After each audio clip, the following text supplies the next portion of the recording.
வணக்கம். நம்ம இங்கே பார்க்குறது தண்ணீர் கட்டும் விழா. வேறு எந்த கோயில்லையும் இல்லாத தனி சிறப்பு பொறையார் ஸ்ரீமத் பார்வதி அம்மன் கோயிலில் நடக்குது.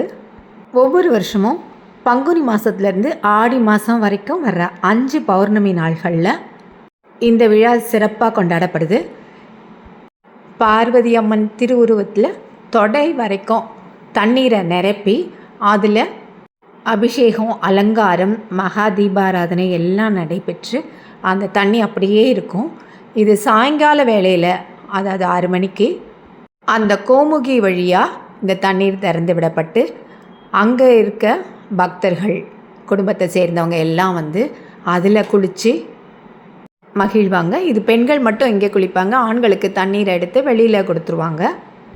இந்த மாதிரி தண்ணீர் கட்டும் விழா 30 வருடங்களாக தொடர்ந்து நடைபெற்று வருது.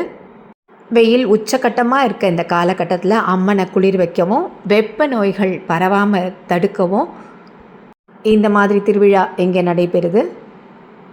இந்த விழாவில் கலந்துக்கிட்டால் தனம், தானியம், கல்வி, திருமணம், மக்கட்பேறு, பிணிகள்லாம் அகன்று தோஷங்கள் நீங்கி சகல சௌபாகியமும் வந்து சேரும் அப்படின்னு சொல்கிறாங்க.